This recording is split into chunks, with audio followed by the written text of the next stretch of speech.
안녕하세요. 코인우먼입니다. 오늘은 11월 12일 토요일입니다. 미국 현지 시간으로는 11월 11일 밤 11시 30분경인데요. 오늘은 리플과 SEC 소송에서 양 당사자의 아미코스 브리핑, 법정지원자 브리핑 관련 마지막 데드라인 시간입니다. 법정지원자 브리핑과 관련해서 앞으로 일정은 토레스 판사가 제출된 내용들을 검토하고 판결에 참고하는 것인데요. 제가 알기로는 한두 시간 전까지 리플을 지지하기 위한 아미코스 브리핑 신청이 2건이 더 있었고, 그래서 최종적으로 리플을 위한 법정지원자 브리핑은 16건, 그리고 SEC가 2건 정도로 알고 있습니다. 토레스 판사가 해당 브리핑을 통해서 산업 전반을 이해하고 또 사실관계와 법리적 해석을 적용하는데 꼭 도움이 되기를 바라며 오늘 영상 시작하겠습니다. 역시나 우려했던 대로 FTX가 FTX.com을 비롯해서 FTX US, 알라메다 리서치 등 134개 계열사를 포함해서 챕터 11 파산 신청을 했습니다. 챕터 11 파산은 회생 파산으로 경영을 계속하면서 부채 삭감 등을 실시하면서 기업 재건을 목표로 하는 파산으로 이해하시면 될 것 같습니다. FTX 창립자이자 CEO 샘 뱅크먼은 파산과 함께 사임을 했고요. 새로운 FTX 신임 CEO가 부임하면서 챕터 11 파산 신청을 통한 기업 재건을 위해 일할 것으로 보이는데요. 새로 부임한 CEO가 기업 구조조정의 전문이라고 하나 그보다 30살의 샘 뱅크먼이 있을 경우에는 기업을 재건시킬 역량이 전혀 안 될 것으로 생각이 됩니다. 어제 콘텐츠에서 말씀드린 것과 같이 바이낸스 정도의 규모가 아니면 FTX 유동성을 해결할 수 있는 기업이 없었을 테고, 그래서 샘 뱅크먼도 바이낸스 인수 의향 철회 이후 여러 회사와 접촉해서 동시다발적으로 유동성 문제를 지원받으려고 했던 것으로 보이는데요. 이 역시 녹록치 않았던 것으로 보입니다. FTX와 엮이는 것은 그만큼 득보다 해가 훨씬 많을 것이라는 상대 측의 생각이 있었을 것 같고요. FTX 파산으로 인해서 FTX와 연관이 있는 회사들이 앞으로 도미노처럼 연이어서 유동성 문제가 불거질 거고 또 파산이 있을 것이라고 조심스럽게 예측이 됩니다.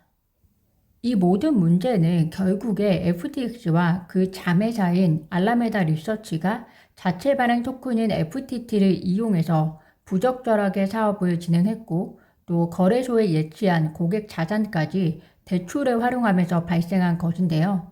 사태의 원인이 하나하나 밝혀지고 있는 지금 현재 FTX 샘 뱅크먼에 대해서는 한마디로 사기꾼이다 라는 비판이 쇄도하면서 SNS에서 해당 이슈가 끊이지 않고 업데이트가 되고 있습니다.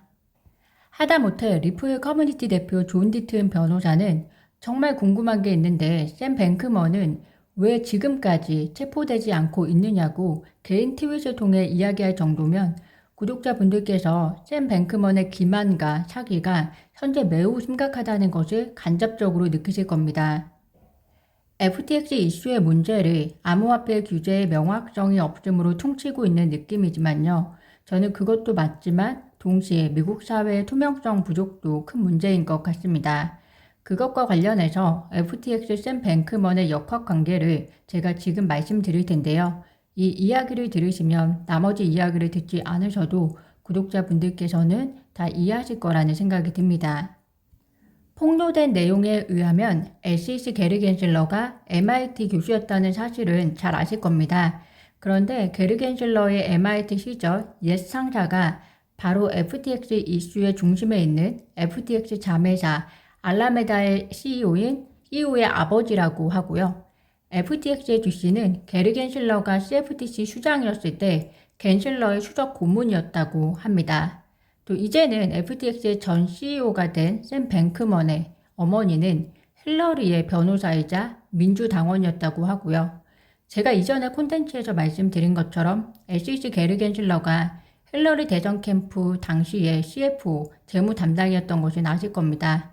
그리고 샘 뱅크먼은 조 바이든 대통령에게 가장 큰 기부자이자 민주당 기부자 2위였습니다. 이 정도 역학관계를 들어보시면 나머지 이야기는 안 들으셔도 다 이해하실 거라고 생각이 드는데요. 그래도 짧게 말씀드리면 SEC가 FTX와 수차례 미팅을 진행했다는 증거가 지금 속속들이 밝혀지고 있는데요. 물론 현재 어떤 미팅을 진행했는지 상세 회의록까지는 밝혀지기 전입니다.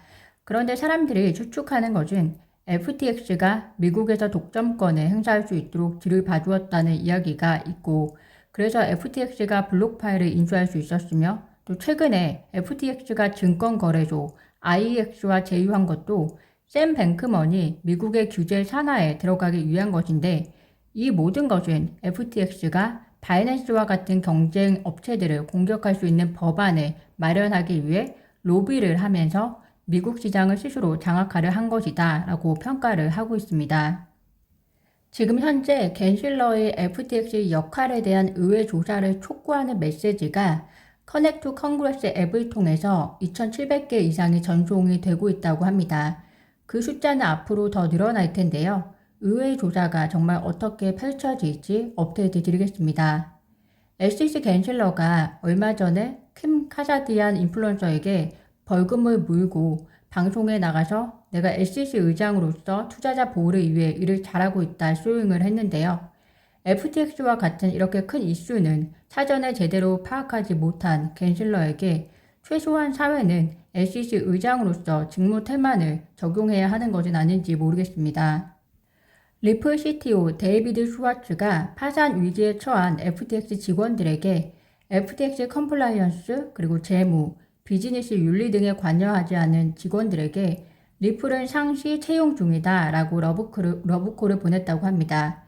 비록 SEC 소송에 발목 잡혀서 더 큰 그림을 펼치는데 제한이 걸려있는 리플이지만 계속적으로 인재 충원을 확대하면서 전 세계적으로 비즈니스를 성장시키고 있는 리플의 모습이 SEC의 검은 오늘의 뒷모습과 더 대조적으로 보이는 하루입니다. 이번 사태로 바이낸스 자오 창펑 CEO의 위상은 상대적으로 더 올라갔는데요. 그가 투자를 위해서 다음과 같은 조언을 남겼습니다. FTX는 잠시 제쳐두고 다음과 같은 비즈니스, 거래소, 프로젝트를 피해라. 피해야 할 요소로 그는 수익성이 없음, 자체 토큰 판매로 연명, 토큰 락업에 높은 인센티브 제공, 총 공급량은 많지만 유통량은 적거나 대출을 끼고 있음 등을 꼽았습니다. 구독자분들께서도 참고하시기를 바라며 FTX 파산으로 현재 리플을 포함해서 모든 암호화폐가 또다시 CPI 짧은 호재 이후 다시 큰 하락을 피하지를 못했습니다. BOD 땅이 굳어지는 것처럼 이 또한 거쳐가야 하는 과정이라고 생각하면서 힘내시는 하루가 되셨으면 합니다. 오늘 제가 준비한 소식은 여기까지고요. 오늘도 영상 시청 진심으로 감사드립니다. 구독과 좋아요, 알림 설정은 코인 우먼에게 큰 힘이 됩니다. 감사합니다.